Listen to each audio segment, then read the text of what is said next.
So enthalpy is the heat at constant pressure. So we look at the change in enthalpy for a given reaction. This is a change, and because we're looking at the change in enthalpy, we can define zero wherever we want. It's a little bit like altitude. We are very accustomed to referring to zero altitude as being sea level because that's what was chosen as a great reference point, right? You can find sea level all over the place. Is that the actual distance from the center of the Earth? Zero? No, it isn't, but it's a convenient reference point. So for enthalpy, since we're just looking at changes, we need to have a reference point. And so we've chosen to do that as referring to the enthalpies of pure elements in their normal, regular states.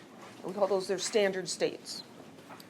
So when we figure out what we're calling zero, then we can calculate standard enthalpies of formation. So if you make nitric acid, you can calculate the standard enthalpy for that based on being relative to the elements that compose it.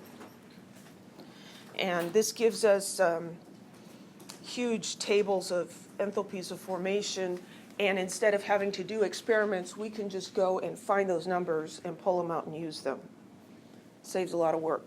So what is a standard state? It's important to understand this. There's some picky little details in here, but overall, I think the idea is straightforward. So the standard state is the state of a material at a defined set of conditions. So if it's a gas, the standard state would be the pure gas, not mixed with anything else, at 1 atmosphere of pressure. So that's like normal pressure, right? So the standard state for a gas is the pure gas at 1 atmosphere of pressure. If we're talking about a liquid or a solid, again, we're looking at the pure substance in its most stable form. Some substances can have more than one form. Again, at 1 atmosphere of pressure, and the temperature of interest, which is usually room temperature, 25 degrees Celsius. For a substance in solution, anything aqueous or dissolved in something else, it's a concentration of exactly 1 mole per liter. So it's the pure substance at 1 atmosphere and room temperature, or it's a 1 molar solution. That's the standard state. The standard enthalpy change, so that's delta H with a 0 superscript. That means standard. So standard enthalpy change is the enthalpy change when all reactants and their products are in their standard states.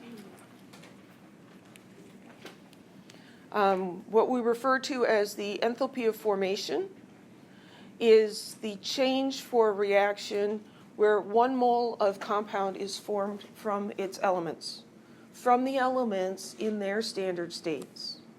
The elements in their standard states are defined as having an enthalpy change of 0.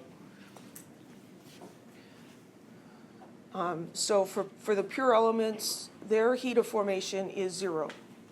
Because the heat of formation is, what's the change in heat when this thing is made, when it's formed? Well, the elements are our reference point. So the elements in their regular normal condition, we're calling that 0. And when we combine those and there's an energy change, it could be positive, it could be negative, but then we can calculate what it is for the new compound. And because the amount of energy depends on the amount of substance, it's always for 1 mole being formed. So this can end up with some odd coefficients in our balanced chemical equations. So here's a table from chapter 6, and there's a more extensive one in the appendix of your textbook. And this is giving standard enthalpies, sometimes called heat of formation, for different things. And these are all in kilojoules per mole. So if we just start at the beginning here, here's bromine, Br gas, that would be bromine atoms in the gas state. Is that the regular way that bromine is found? No, bromine normally is a diatomic molecule. We learned that there's 7 of them that do that. The heat of formation for bromine atoms in the gas state is a positive number. For bromine, Br2, which happens to be a liquid at room temperature, the heat of formation is 0 because that's the regular form of bromine. If you make hydrogen bromide, that has a heat of formation of negative 36.3 kilojoules per mole. So when you look through this list, anything that has a 0, that is an element in its standard state. Now, carbon is an example of an element that has more than one state. You can have carbon, solid carbon, pure carbon in the form of graphite, your pencil lead, not very valuable, soft, black. Or you can have pure carbon in the form of a diamond, colorless, nice and shiny, very hard, very expensive. Well, the diamond is not the standard state for carbon, and so it does have a non-zero heat of formation. Sulfur is another one where there's 2 different forms of the element. Any questions about this so far?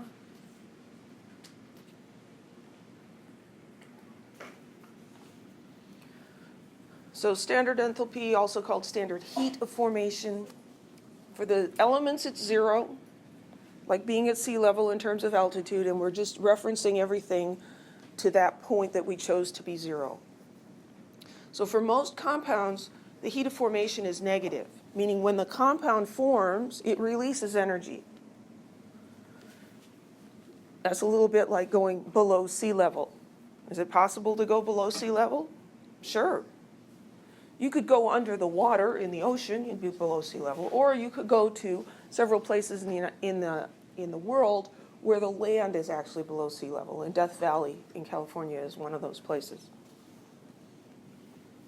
So let's look at methane. So we can write a reaction, a chemical equation for the formation of methane from the elements. And we're going to choose the elements in their standard states. So if we want to know the heat of formation, the standard heat of formation for methane, we're going to write a chemical equation describing how 1 mole of this would be formed. So there's carbon and hydrogen in the compound, and so we need elemental carbon and elemental hydrogen as the reactants.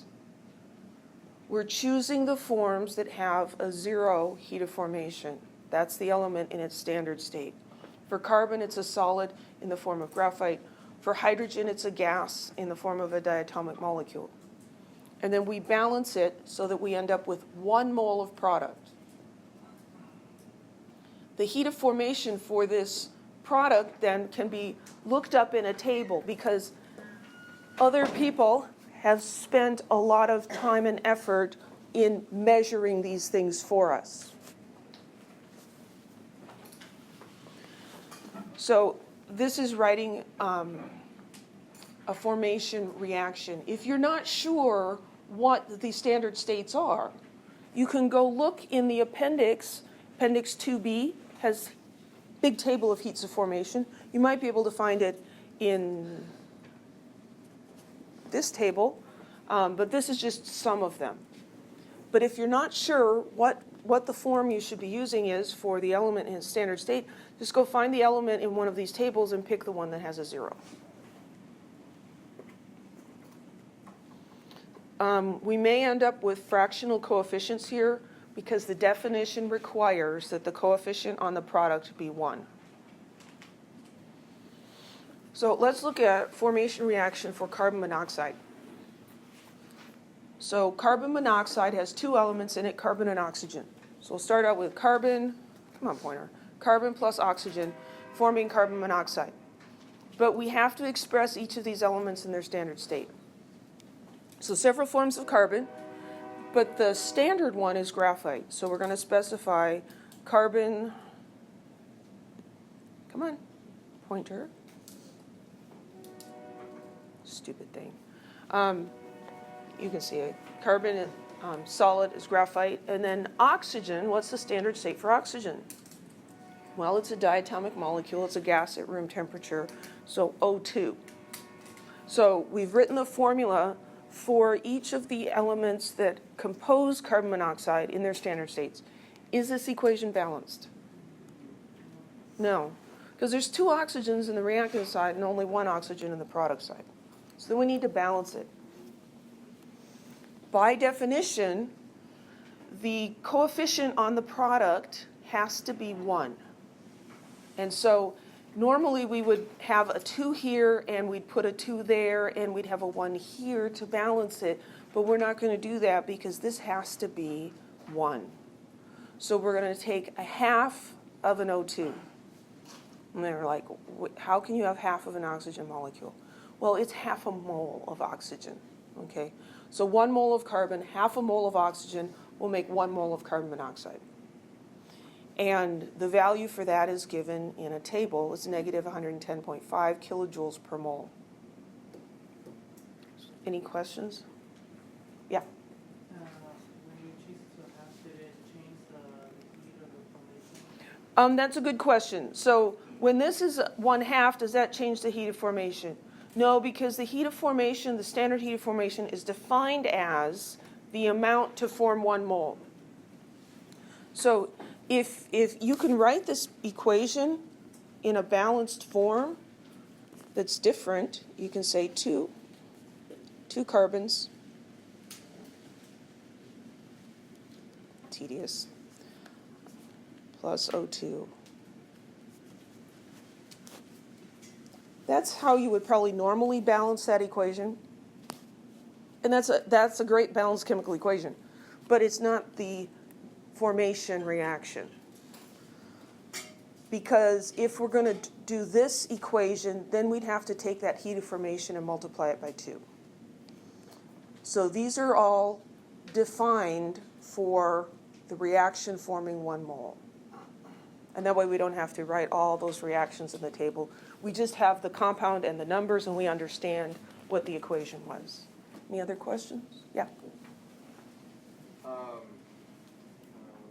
So you use the standard state of the elements at 0. How does it produce a positive or negative heat formation? That's a good question. So if these are starting out with 0 enthalpy, how does this have positive or negative? Is that the question? Mm-hmm. Okay, so what's happening here is that chemical bonds are being broken and or formed as a compound. Well, they're definitely being formed when a compound is made. So when carbon monoxide is made from the elements, the bond between the oxygen atoms in this molecule is broken, and a new bond is formed between carbon and oxygen. Those bonds do not have the same amount of energy. And so this being negative tells me that the bond in the oxygen had more energy than the bond that's formed in the carbon monoxide. And the difference in that energy is released in the form of heat. If you have a positive heat of formation, that means that when that compound forms, it has to take energy in from the surroundings, and that energy gets stored in the chemical bonds. Does that answer your question? Anybody else? So let's write equations for the formation of these 2 compounds, sodium chloride and lead nitrate, lead 2 nitrate.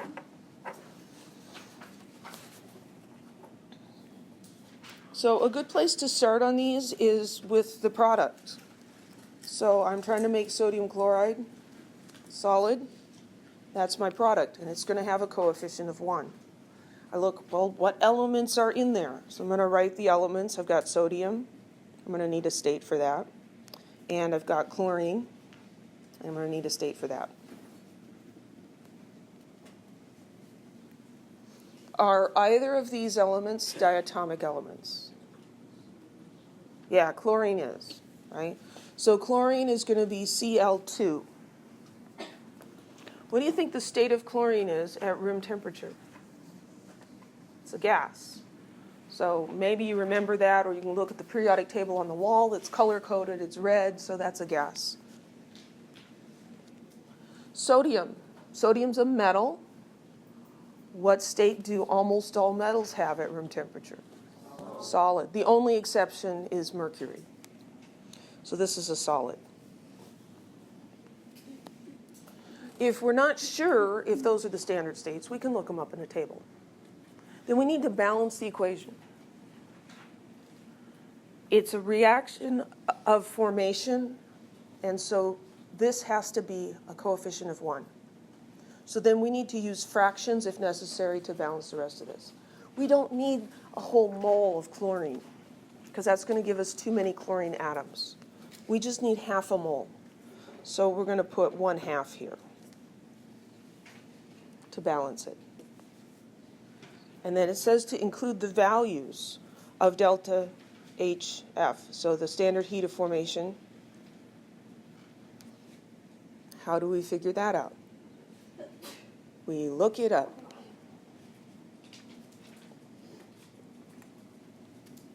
So here in the table, there is sodium chloride solid minus 411.2.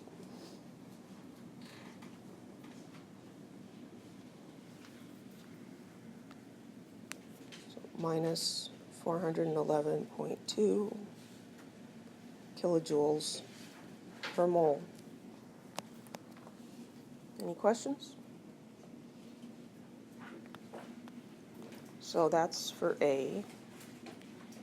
And for B, we're making lead 2 nitrate.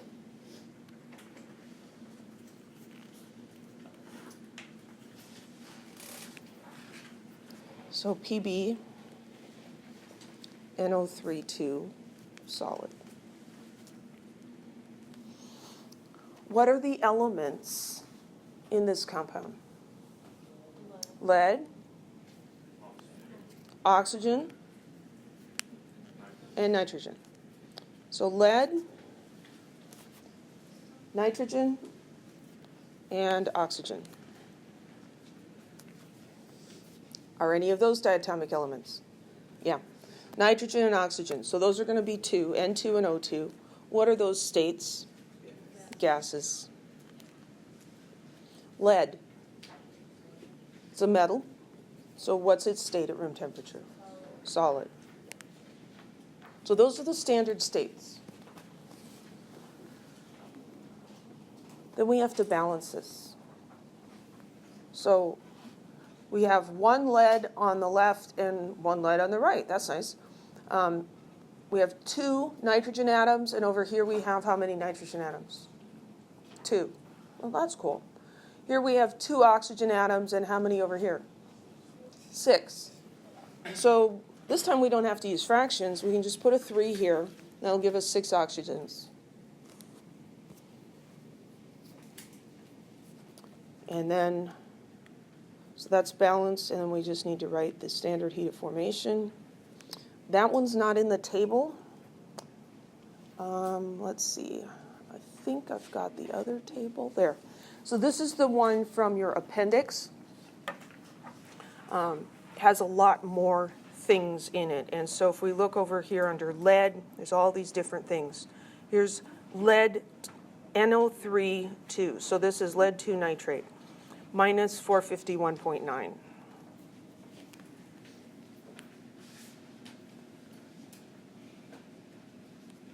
$51.9 kilojoules per mole. Any questions? Yeah. So for a product, we're always going to get 1 mole of it only? Mm-hmm. Okay. We never get 2? No. It needs to be 1 mole because all of these numbers in the table are expressed as this amount of kilojoules per 1 mole. And so we want the equation to be written to produce 1 mole. And these chemical equations do not describe how that substance is actually formed. If you wanted to make lead 2 nitrate, you wouldn't do it by combining lead, nitrogen gas, and oxygen gas. That's not how you would do it. But enthalpy is a state function. And so how you do it doesn't matter, just the difference between the beginning and the ending. So these are what we define as 0, and this is the one we want to know about, and so we're just looking at the difference. Any other questions? Yeah. On test, will that chart be given or would we have to memorize? You would not memorize that chart. It would be given. Okay. Yep. I would either give you a chart like that, or I would give you a smaller chart, or just the specific values you needed. Yeah, don't memorize any of that.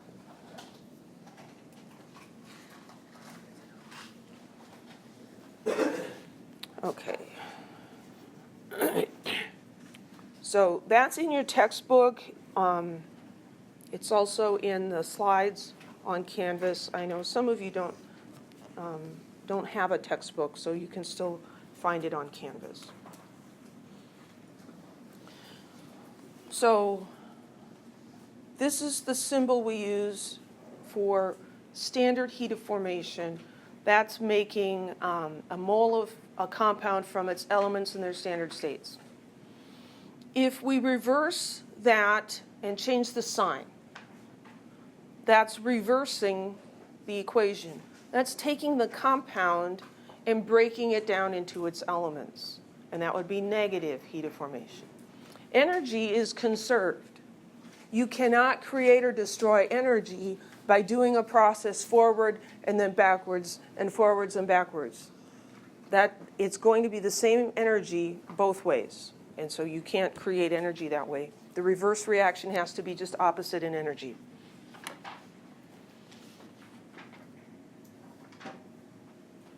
So what we're thinking, what we're thinking about here is we take this compound and we're not actually destroying it, but we can think of taking it apart into its individual elements. And then we can take those elements and put them back together and form something else. So it's sort of a mental taking down and putting back together. Any reaction can be written as the sum of the formation reactions, or the reverse of them, for the reactants and the products. So standard heat of reaction is the sum of all the heats of formation values for the component reactions. So if you like math notation, you'll like this. Standard heat of reaction is the sum of, and so this would be the coefficient for the individual product times its heat of formation. You'd sum all of those up for all the different products, minus the sum of the coefficient times the heat of formation for all the reactants. The reason that this is subtracted is in a chemical reaction where you've got compounds as reactants, the heats of formation for those we have to reverse because we're thinking about taking the reactants apart. It's like with Legos. You've got this one Lego structure, maybe a house, and you're taking it apart into all of its individual bricks. And then you're putting those over here and you're building them back up. So this is the energy required to tear it down, opposite in sign to the energy to put it together. And for the products, we're putting those together, and so those are just the sum of the heats of formation. That's probably confusing. Does anybody have a question? Yeah. When you reverse the sign and you're looking for that you have you're looking for the elements, Mhm. you're no longer looking at the compound. Are you worried about the coefficient on the elements now?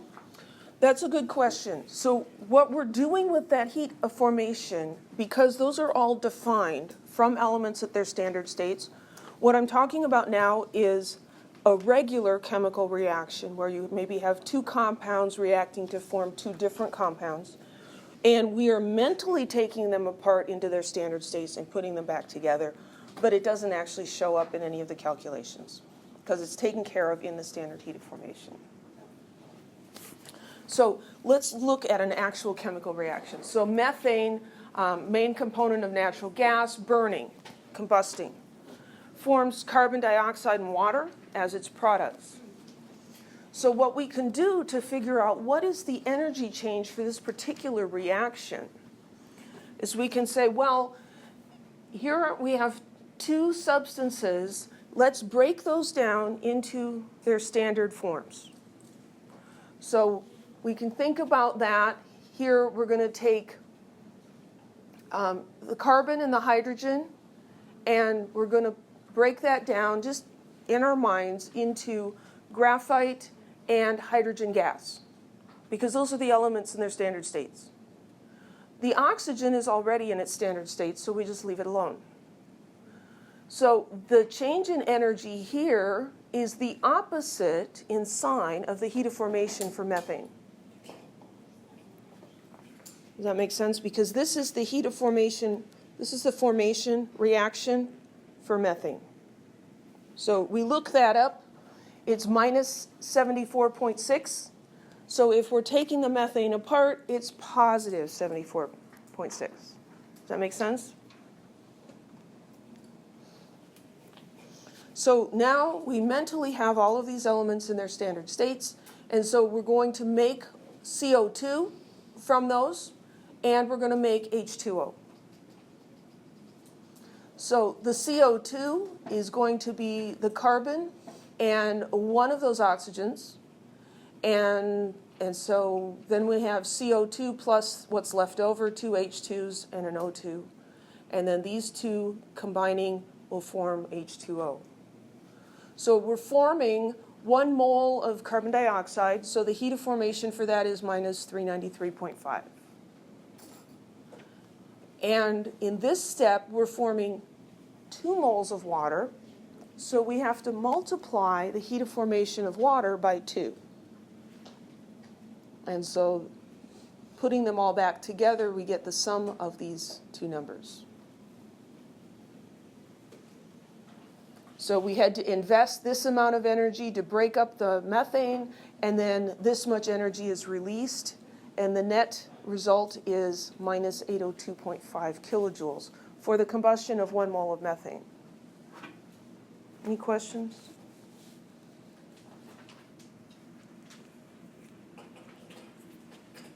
Pulling my hair out with my stylus. Bad idea. We can also think of it in terms of the heat, the equations, the formation equations. So there's 3 compounds present in this overall equation up here, and so we can write the formation equations for all 3 of them. So for methane, we already did that one. CO2, carbon, and oxygen. And for water, it'd be hydrogen and half of an oxygen to make 1 water molecule. All of these heats of formations can be looked up in the table. So this crazy thing right here, let's look at what we're doing. So we're going to use these heats of formation, and we're going to add up all of the heats of formation for the products. And we're going to subtract the heats of formation for the reactants. And like with almost everything, a change, anytime we're talking about a change, it's the final result minus the initial. So we're taking the heats of formation for the products, the final stuff, minus the initial. So our products are carbon dioxide and water. So we're going to have the heat of formation for carbon dioxide, which is this one right here. So we're going to have negative 393.5 kilojoules. That's per mole. There's only 1 mole of that. And we're making 2 moles of water. So we're going to take the heat of formation for water and multiply it by 2, because we're making 2 moles. So then we're going to add 2 times the heat of formation of water, minus 241.8 kilojoules. So we can put those together.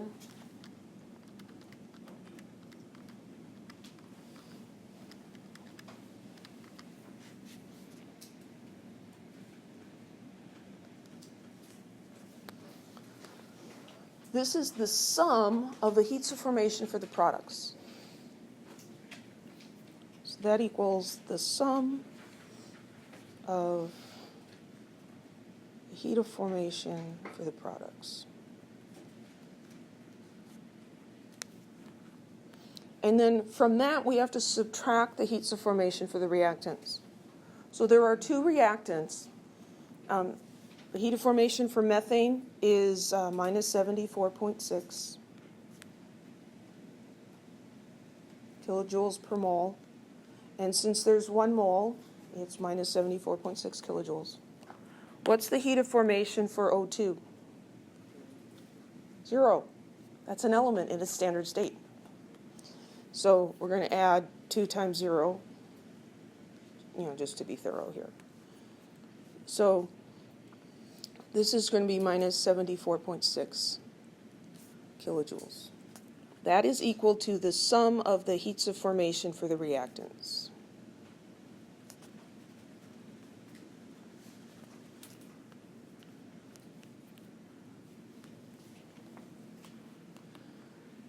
So the heat of formation for the reaction, the heat of reaction is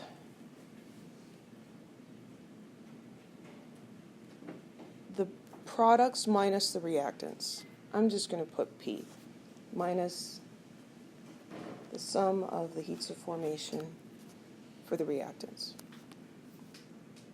So that's going to be minus 877.1 kilojoules minus negative 74.6 kilojoules.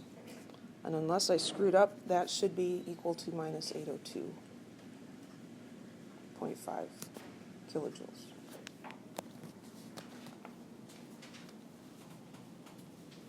Any questions? Do you remember we talked about Hess's law on Monday? How you can, if you can express a chemical reaction in terms of smaller steps, then you can also find the enthalpy change by adding those equations up. So we can take these these formation equations and rearrange them and combine them so that they add up to form this. And when that, then if you reverse the reaction, then you have to change the sign. If you double a reaction, you multiply by 2, etc. And then you add all these up and you end up with the same thing. So that's 3 ways to think about the same idea here. Any questions?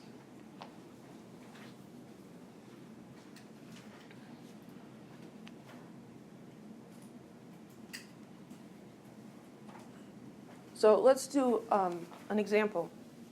Back to this chemical hand warmers. Chemical hand warmers produce heat when they're removed from their airtight plastic wrappers. And this is the reaction. 4 moles of iron reacts with 3 moles of oxygen gas to form 2 moles of iron 3 oxide. Calculate the heat of reaction for this reaction and calculate how much heat is produced from a hand warmer containing 15 grams of iron powder.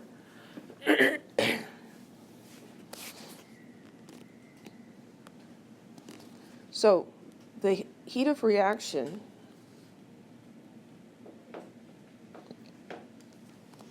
is going to be the heats of formation for the products minus the heats of formation for the reactants. Well, there's only one product, so that's going to be 2 times the heat of formation for Fe2O3. We do not know what that is off the top of our heads, and so we refer to the table. Here's iron. We're looking for Fe2O3. There it is. Heat of formation minus 824.2.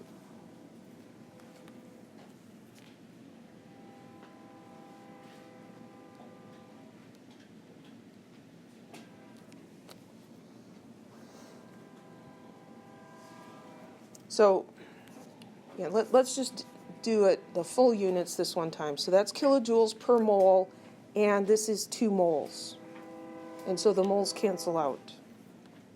So those are the products, and then we're subtracting the heats of formation for the reactants times their coefficients. What's the heat of formation for solid iron? 0. So 4 times 0, because that's the element in its standard state. What's the standard heat of formation for oxygen gas? 0.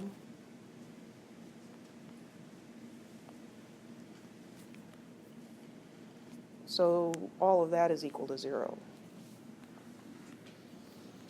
So the heat of reaction for this is just 2 times the heat of formation for iron. So 2 times negative 824.2 minus 1648.4 kilojoules. And that would have 4 significant figures.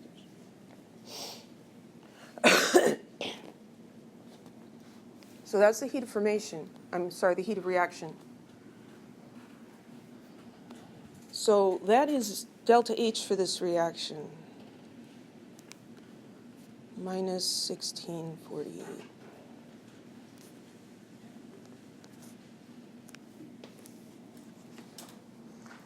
This much energy is released when 4 moles of iron react, and 3 moles of oxygen and 2 moles of this are formed. So this goes back to the stoichiometry with energy, with heat. This is a conversion factor. We can relate heat to amounts of any of the reactants or products. So we're given 15 grams of iron powdered. So 15 grams of iron. If I knew how many moles of iron, I could figure out the amount of energy. Well, it's easy enough to convert this to moles. Put moles of iron on top and grams of iron in the bottom, and 1 mole of iron weighs 55.85 grams. And then I need the relationship between kilojoules of energy and moles of iron.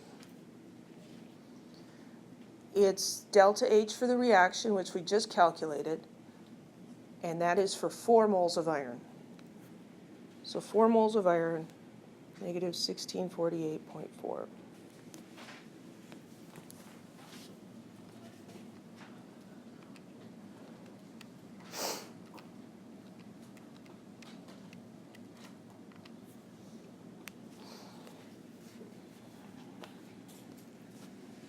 This is going to have 3 significant figures, minus 442.72 kilojoules. Yeah. Did you divide by 4? No, I forgot to divide by 4. Thank you. That changes things a little bit, doesn't it? About 110.68. That look better? Oops. No, 3 sig figs. I was right the first time. Or the second time, whatever that was.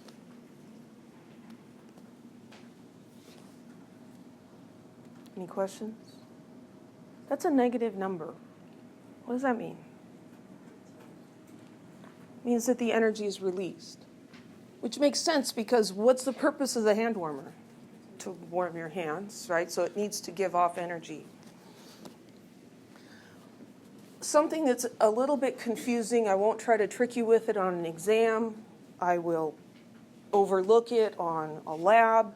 But mastering chemistry gets really picky about these things. So in the question, the direction of heat transfer is indicated. Heat is produced from the hand warmer, right? So it's telling us that the heat is going from the hand warmer into the surroundings. So if I say that negative 110 kilojoules is produced, that's the opposite of what I'm saying, right? It's like if I buy something for negative $50, I sold something, right? I got $50. I don't want to put the negative in there, because buying tells me the direction the money's moving. Or selling tells me the direction, so I don't use a negative when I talk about that. I don't say the cost of this item is minus $50. It costs $50, and if I buy it, $50 goes away from me and to the person that sold me the thing, right? So when we have direction words specified in the question, Master in Chemistry doesn't want a sign on the answer. And if you put this into a sentence, it makes more sense.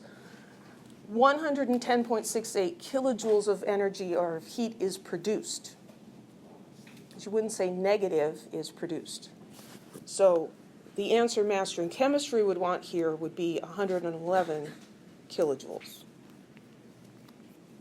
Because we're rounding to the ones place, the 6 rounds to 0 up to a 1. Any questions?